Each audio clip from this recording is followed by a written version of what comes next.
This is Dan. I'm here with Nick from Fhloston Paradise. How's it going, Nick? I'm alright, Dan. How are you? I'm pretty good.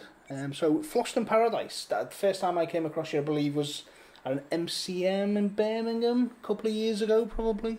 Ooh, don't know if it was MCM because we haven't been doing MCM that long. So, I'm trying to think where it would have been.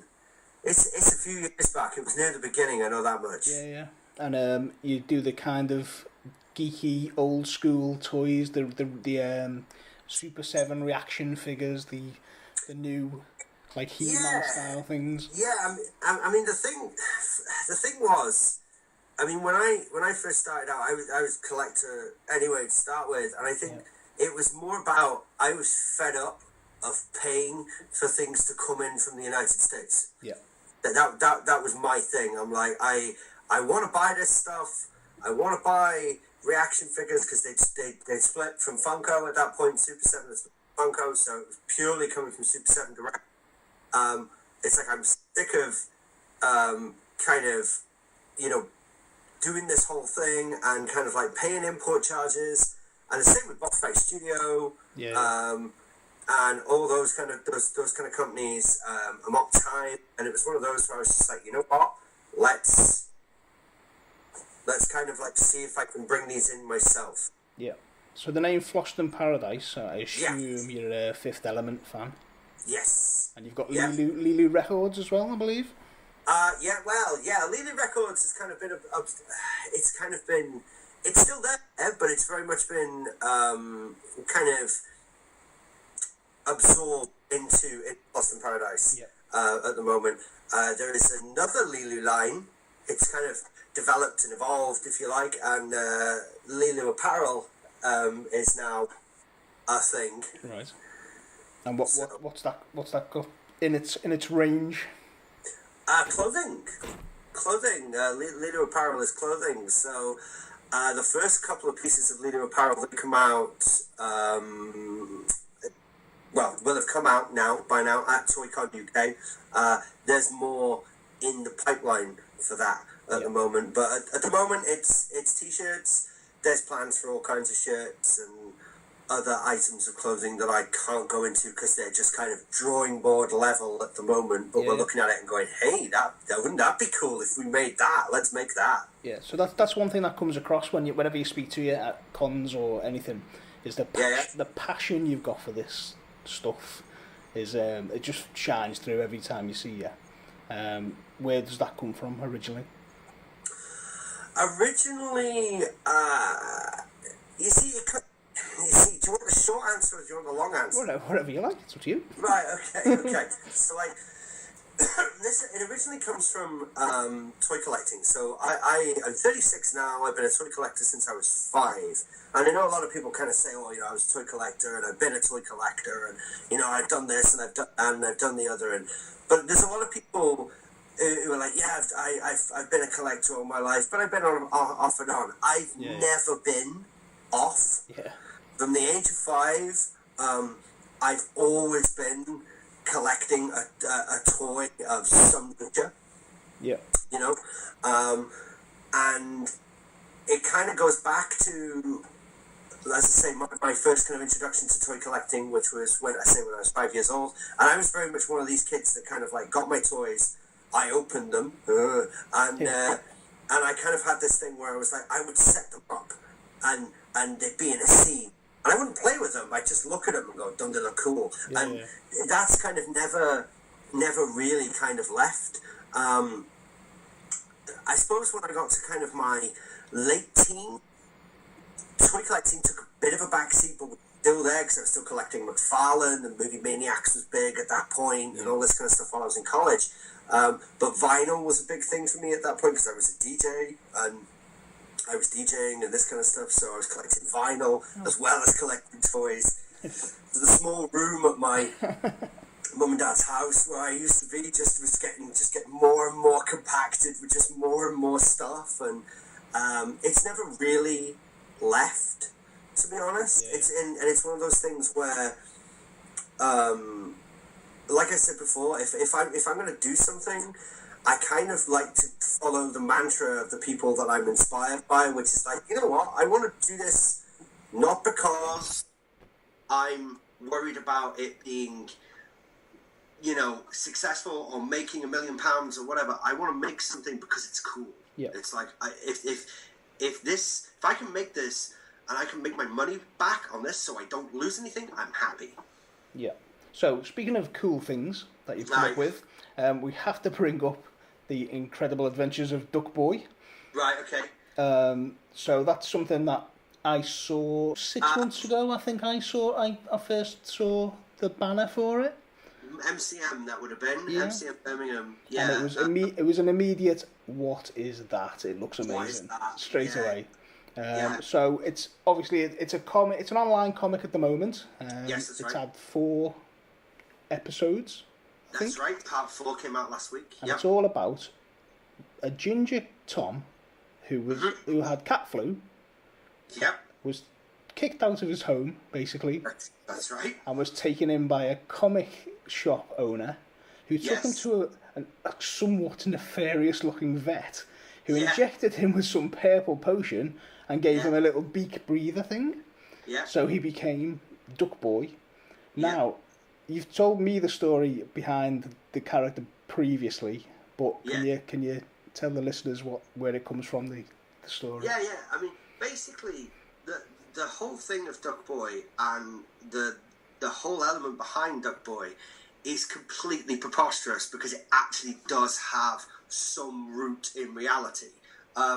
It's many years back now, and I'm in work, this is when I wasn't running my own company, and I was in my workplace, and I got a phone call through from my mum who said my mum and dad have their own business as well. They're upholsterers, and they'd gone down to this local farm where their wood turner that they were working with at the time was based, and they basically gone down there, and this little tiny ginger tomcat had come fussing my mum, and the farmer had said something along the lines of, do you want him, take him, because he's no use to me, and if you don't want him and you don't take him, he's not going to be around much longer. Nice. So I got this frantic phone call from my mother saying, I've got this ginger cat. I had 2 cats already, 2 girls. I've got this ginger cat.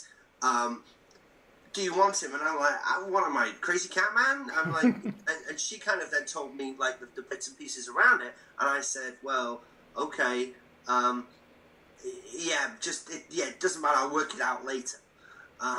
He came to live with me. He was too young to be away from his mother. Yeah. I think he was about 5 weeks old at that point.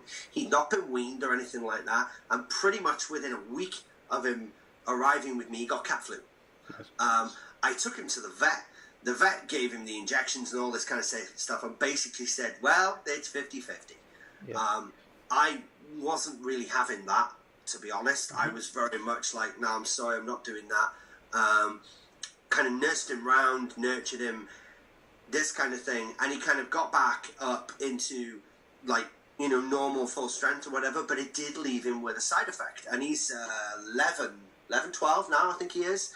And he's got this side effect where he can't meow. Right. This cat that we've got, he can't meow. And what he does is when he makes a noise, he makes this weird kind of like snorty quack noise. And if he does it very quickly in sequence, he sounds like he's quacking like a duck. Yeah. Right? So we had this really ridiculous thing where I just used to call him by his name, and then I'd call him, Boy.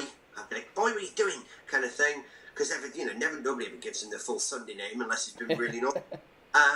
And then, I'd get stuff along the lines of, like, he was, he'd do something and he'd be making this noise at the same time, and I'd be like, Doc, what are you doing?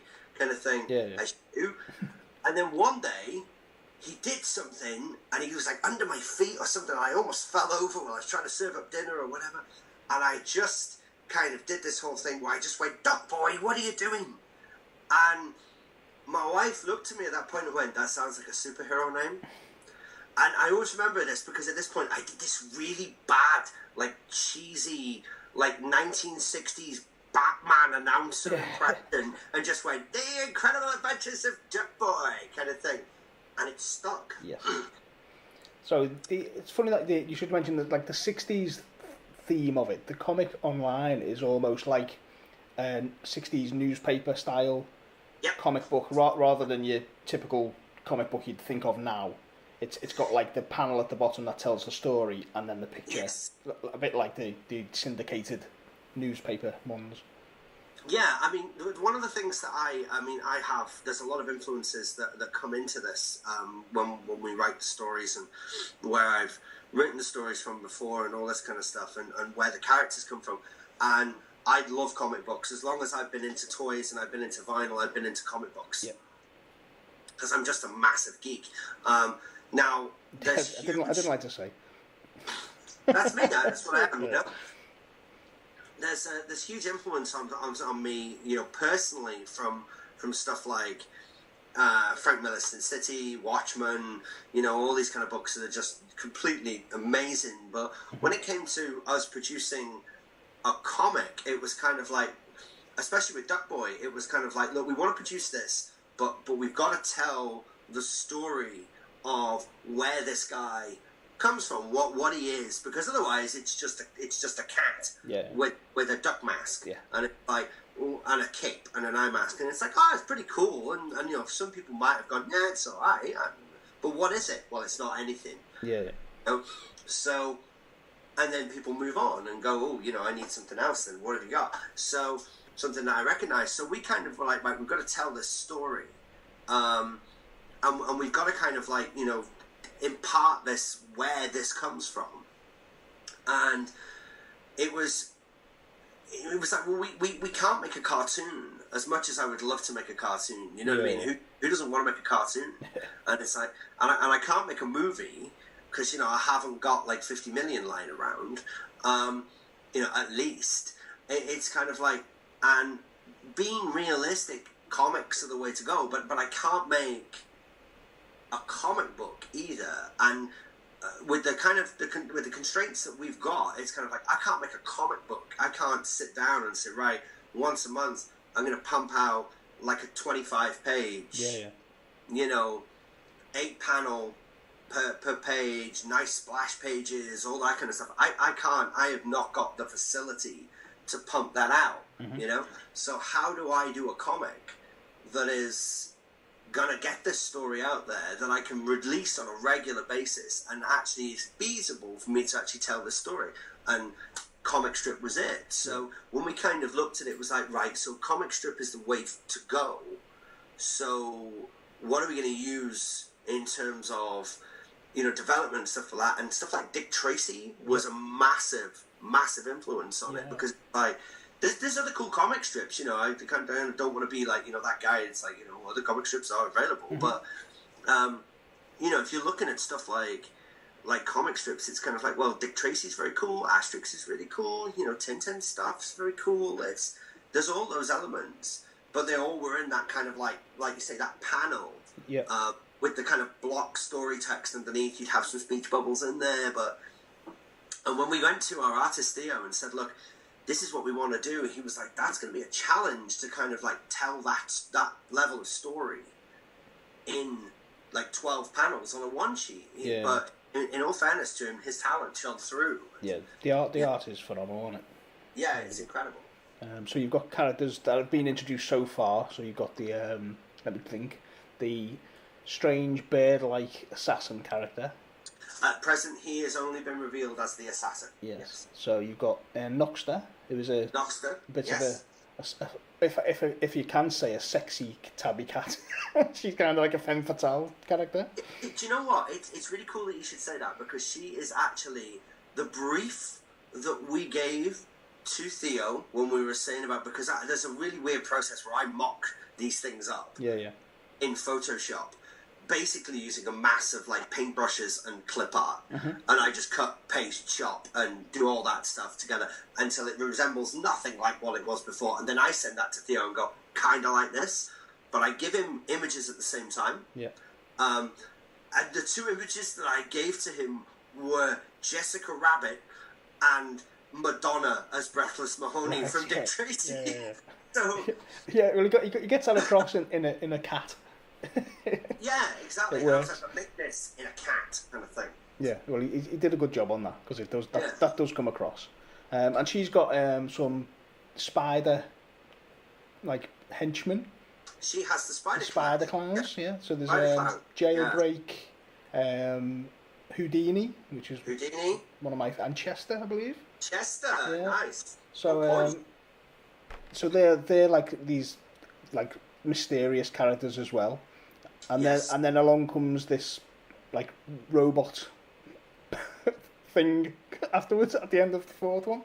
You're talking about the bounty hunter. The flightless bounty hunter, isn't it? Yes, his actual name is Flightless. Yeah.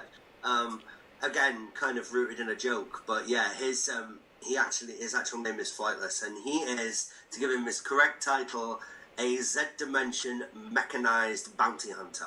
Right. So, and it all. I mean, I don't know, but there's a little nod towards it all being set in the Gremlins universe, and I think the third series. Okay. I can't comment on that. What I can say is, if you've got Gremlins from Part 3, then that's brilliant. Yeah. But I can't say that it's in the Gremlins universe for legal reasons. Of course, yeah. Yeah. Not yet, anyway. No. So what are they? So we're on episode 4. Episode 5, I think, will be out after this releases. Yes. I would have thought so. So so this is going out. It's like, because this is from the past. Yes, we're in the past. So this is going out the second week in April. So yeah, it depends. It's either going to be a few days before or a few days after, depending on where you put this out. So 4 or 5 will be out, or near enough. Yeah, number 5s are going to be out near enough, I would have thought. So what can we expect in that one? You're going to, you're going to get a U-turn. Mm-hmm. You're going to get a U-turn. I can't say too much because I don't want to spoil it. But you met a new character. We saw a foot of a new character, didn't we? You met another new character in this one as well, because you met the very strange looking, kind of winged creature. Yes. Whose name is Fortune. So the idea behind that character is that he's part raptor, part magpie. Right. Right? So it's kind of like crossing that whole thing of the dinosaurs and birds and all that, how my brain works. But yeah, so there's, you met the foot of a new character. There are 2 new characters that you're going to be introduced to in Strip 5, in Part 5. And it's going to U-turn, because there's not going to be a great deal of Duckboy in Part 5. Mm-hmm. Right. Purely because I wanted to introduce these 2 characters. I wanted people to kind of meet these 2 characters and it not be forced how they came into the story. I kind of want it to be like, no, this is how they arrive at this destination. So you've seen them arrive, or you've seen one of their foots arrive, right? But you don't know how they got there. So I want to tell you how they got to that point. Right. And the ridiculous thing is that you've seen the 2 characters. You know what the 2 characters look like, mm-hmm. but you don't know what they're called yet. Right. Which is ridiculous because they're front and centre on the poster. Yes. So talking of the poster. Yes. There's the new one you've got coming for ToyCon, which will have passed now that we're. That's right. It's in our future, but it's in the listeners' past. That's right. Yes. So the artwork on the poster, which I've seen, was phenomenal, and that's coming out for ToyCon. So the 2 characters are on there, and that whole poster, to me, kind of like alludes to something bigger coming for Duckboy and the Duckboy franchise, as you will. So can you tell us anything about that? Yeah, I can do. So basically, right, so the poster itself is one of, that was the second reveal that we did for ToyCon. There will be 6 in total that you've seen in entirety by now. Mm-hmm. But yeah, that was the second reveal that we did, and that was something that we wanted to do with Theo, where we basically said, look, we want a movie poster, right? And he was very keen to kind of do that as well. He said, yeah, this could be great. because I kind of want to make this almost like it's been old school movie poster, like it's been painted. Yeah. We were like, just go for it. We basically gave him the brief and said, just look, these are the characters we want on it. Go to town, kind of thing. And that was what he came back with. So there's two new characters. There's actually 3 new characters on that poster. Because you've seen the white-skinned looking boy at the front. Yeah. Yeah. And you've seen what looks like a gentleman with very grey skin and glowing eyes. Yes. To one side. Yeah. There is also over Duckboy's right shoulder, there is also another character in the distance there. Right. Quite a threatening, menacing character, but I'm not going to tell you who that is, because up until this point you've only seen her eye anyway at the end of part 1, and that's coming kind of around June time, so I don't want to spoil that. But yes, I mean, basically, to kind of go into what you're talking about, which is obviously the toy line. Yep. Exciting, Sam. Say again? It's exciting, that. Having a toy line for them. It is very exciting. It's very exciting to have a toy line of your own. It's, I mean, because I say, it's kind of the dream, really. It's like we've been dealing in other people's toys, which is like some of the coolest stuff you'll ever see. I mean, from Super 7, from Amok Time, from Boss Fight Studio, from Zola World. These are some of the coolest kind of designer action figures that are out there. And then to kind of be stepping up and saying, look, you know what, I want to make something of my own. And like I said earlier, I've been a collector for as long as I have. To be in a position where I'm making something is nuts. Yeah, I can imagine. It's absolutely nuts. And it's not an easy... If you're the likes of one of the big guys like Funko or Mattel or Hasbro or whatever, you can put these things out in a matter of weeks. And I don't mean like 2 or 3 weeks. I mean like you can put something out in like 12 weeks. You know, you can go from nothing to like digital sculpt to being on a shelf in like 12 to 16 weeks. And that's perfectly feasible in that kind of time frame. Whereas with us, I mean, we are at this point, I mean, by this point, everyone will have seen Wave 1 of the toys. And yeah, you're going to be in a position where we are currently tooling that with the factory in China. And just the fact that I'm saying we are tooling that with the factory in China is very surreal to me, because I'm kind of going, what? Yeah. Other people talk about tooling action figures, not me. I talk about selling them, you know what I mean? But to be in a position where we are actually tooling something of our own is just nuts.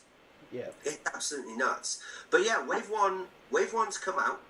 I say come out, revealed. Wave 1's been revealed. It's 4 figures in the line. They are 4.5 inch vinyl toys, right? Now again, this is something, it's very strange because I don't know what the reaction to these is going to be. Yes. We're recording it beforehand, so nobody's actually seen these things yet.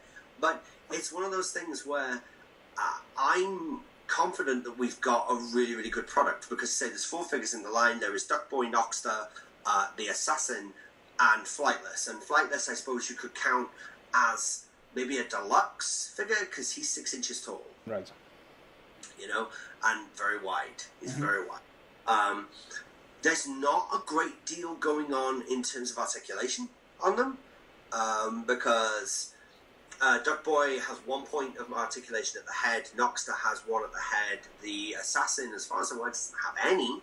Is a solid sculpt, but such a cool solid sculpt with a sword that is removable and goes in the katana pack and all this kind of stuff. And then Flightless has 5 points of articulation in the arms, the head, and the wrists. Right.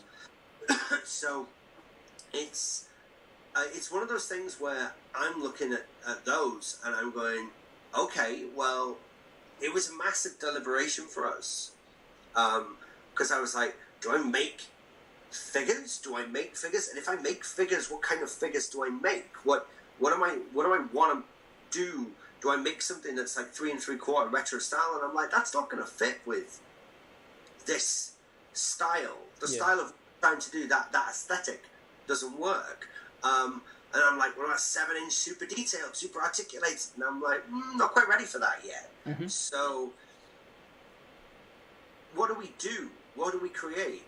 Okay, well, let's create something that speaks to us very much on a level of where I come from. And it's kind of like, right, so let's go into that and let's say, right, so Teenage Mutant Ninja Turtles, okay, there was a lot of things. But do you ever remember the dinosaurs, Jim Henson dinosaur toy line?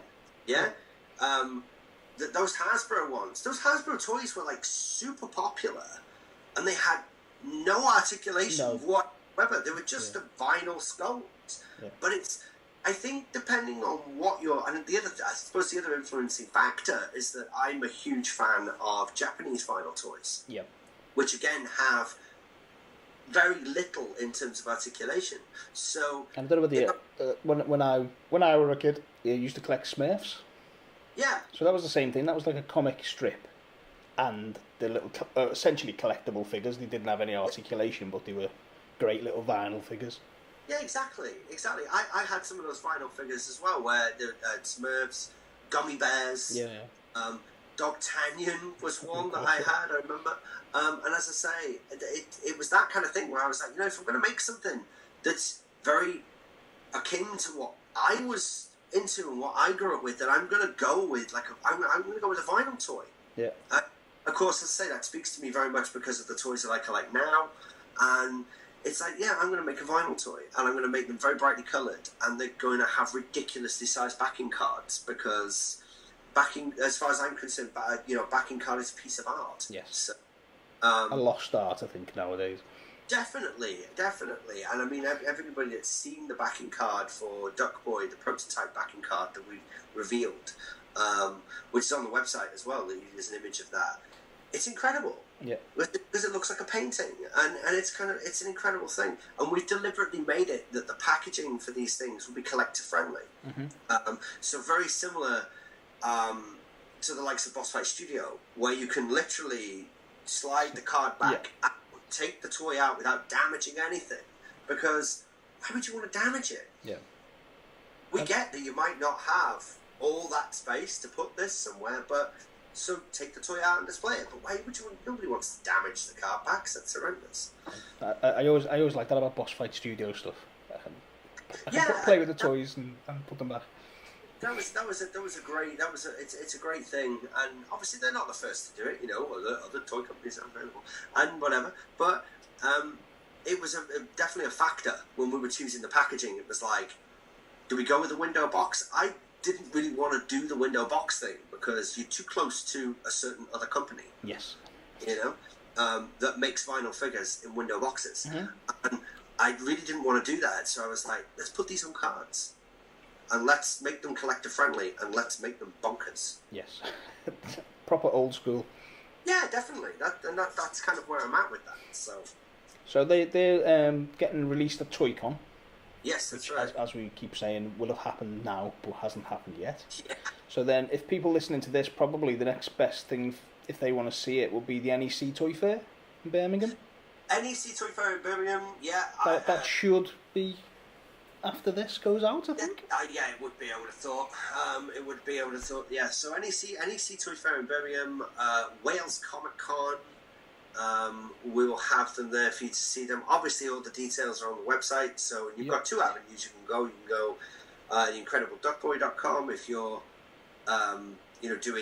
reading the comic and everything, or there's fbcollectibles.com, which will actually be the buying platform for this. Yeah. So, so there's Wales Comic Con. I'm trying to think of our schedule, our confirmed schedule now. It's on the website, isn't it? We'll be at HorrorCon in Sheffield. We'll be at MCM London. We'll be at Collectomania. We'll be at Leicester Comic Con. Actually, we'll be at Leicester Comic Con purely as Duckboy. Right. So that's great. Yeah, nice. So, what's your ongoing plans for Duckboy then? Ooh, now then. Apart from global domination, of course. Well, no, you see, again, though, this is my thing. It's kind of like I hark back to something that I said earlier, where I really kind of follow the mantra of people that I look up to, and I'm not. Whereas people who see it go, wow, this is great. It's going to be, I hope it's really successful. And I'm like, if it makes enough for me to be able to make more, then I'm happy, because I'm not making this stuff because I want to rule the world and be as big as Disney. I'm making this stuff because I want to make cool stuff. Yep. You know what I mean? That's where I'm at with this. So, yeah, it's and I say it's something that I kind of I look at people that I follow, and I've followed for a long time. So, and Brian Flynn at Super 7, and James Lavelle from Uncle and Mowax Records. Both of those people, hugely inspirational, because they several times in their life they kind of go, yeah, they're gonna bet everything on this, but it's so cool, and if it all goes wrong, then I got all this cool stuff out of it, and I tried it, you know? So that's kind of where I'm at with this. I mean, in terms of global domination, we'll come back to that. Maybe in a different one. We'll pick up in like a year's time. Yeah. But I think in terms of where we're at for this going forward, because obviously you guys have all seen Wave 1 of the toy line. Wave 1 of the toy line has pre-order exclusive card backs as well, by the way. Right. So if you are thinking, oh, get one when it's retail, if you're a completionist, they will be different. They won't be vastly different, but they will be different when they come out at General once the pre-order is kind of done. Mm-hmm. There is a plush toy as well. Right. That is being launched at ToyCon. So again, you will have seen that. That is an 8cm deluxe plush toy of Duckboy. And again, I would say that is an adult collectible piece. It is not a toy. So, legal stuff all over the place. But basically, it's kind of like this. Our price point and the way we're working is these are aimed at the collector. We want the collector to have this stuff. It's kind of like, as much as we are all for everybody getting involved, it's like we can't make stuff en masse at the level that puts it down to a price point where it's in home bargains. So I'm trying to sorry, I'm rambling. I think with regard to where we are next is the fan club. Mm-hmm. There is the fan club. So in terms of, like, there are details of the fan club on the website, but to kind of give you an idea with regards to the fan club, there's quite a few fan clubs out there, like there's Funko Fanatics and there's other stuff like that. Yep. But they're not old school enough, you know. And I don't know about you, but when I was a kid, if I joined a fan club, I got a fanzine through the post. Yeah. You know what I mean? And the badge or a little wallet with a card in and all that. Exactly. Stuff. Yeah. You got your membership card and you got your little freebies and all this kind of stuff, and it was just so cool. And we have launched the Duckboy official fan club. It's a £20 a year subscription. Okay. You get 4 quarterly mailouts. In that quarterly mailout, you get a comic strip, which is not going to be available online. And these are 4 separate stories that are part of the Duckboy universe, right? But not part of the main arc at the moment, right? Yeah, because it's a great thing because it allows us to kind of experiment with other stuff and take it down different roads that I want to take it down, without actually hindering the main storyline that's running month to month at the moment. You know? Yeah, cool. There's going to be all kinds of really, really cool stuff coming in the, as a subscriber, you'll get prints, you'll get trading cards. We've got really, really cool plans for stuff later in the year that we kind of want to be a surprise. Okay. There's other stuff as well. I mean, as I say, you've got these really cool kind of like storylines, which I believe, they're on the flyer. They're on the early bird flyer, which will have been out at Toy-Con, so I can reveal those. So there's 3 storylines that are already mapped, and they are Marvelous the Magnificent, Right. The Rise and Fall of the Acre Brothers, and Tales from the Shadow Club. So the rise and fall of the Acre Brothers. There's in the background, on the boxes in one of the panels. Is it is there an Acre? In the company? Is it in one of the panels on the boxes when he's in one of the the Acre Brothers or something is the is a company. Like so you don't know about them yet. No. So they're going to become a bigger thing. Yes, definitely a bigger thing. Acre Corp is the company from the Acre Brothers. Mm-hmm. So the Acre Brothers. I can't really say too much about it because it's a way down the road. Yeah. But the storyline is already there. It's mapped out, so it's kind of like that's happening. Marvelous the Magnificent is about a 1920s illusionist. Mm-hmm. And again, that's all I'm going to tell you. And the Shadow Club, again, I don't really want to say too much on the Shadow Club because I don't want to give it away. Yeah. Because if I start going into any details about the Shadow Club, it'll give away the game. Yes. What I can tell you is that all 3 of those storylines will, at one point, intertwine themselves. Right. And they will all become part of the main arc. Very nice. So it's not you don't have to read them in order for the main arc to make sense. But if you kind of want to go by like hardcore and be like, I want to know everything, that's the way you're going to get it. Yeah. So that'll be exclusive to the fan club members. Exclusive to the fan club members. Yeah. And also, with the fan club, it gives us a lot of scope to do really, really cool things. Yeah.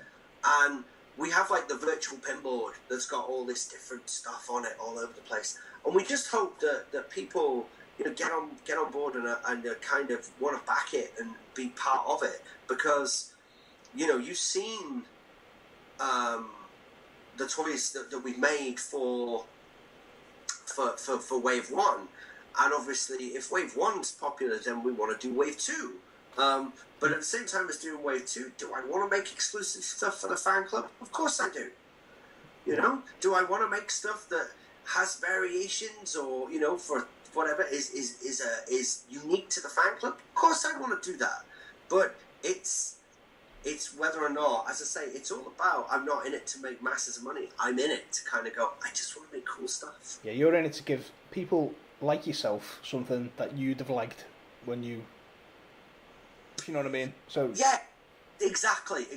Yeah, because like I said, stuff like the fan club stuff and that, it doesn't exist anymore. Yeah. Don't get a mail out through the post once a quarter that's got like stickers and trading cards. You don't get that anymore. No. It's like, you get an online newsletter, or in the likes of, as I say, one company that we were talking about earlier. You get possible entry into a lottery. And if your number is drawn from that lottery, you're allowed to go and buy an exclusive at a Comic-Con. Yeah. What? What? No. It's like, no. And I'm not dissing them because they're one of the biggest companies on the planet. But what I'm saying is, let's go old school. Let's get stuff dropping on the map. Let's get people like really excited. Going, where is it? I'm rushing home from work. Is it there? I want to go read it. Yeah. That's cool. Yeah. Because it all fits in with the retro vibe. Yeah. And as you say, it is all like it's a lost part of collecting now. People collect things now, but it's not quite the same as collecting when you used to have to work for it, and as you say, wait like 28 days for delivery and all that stuff.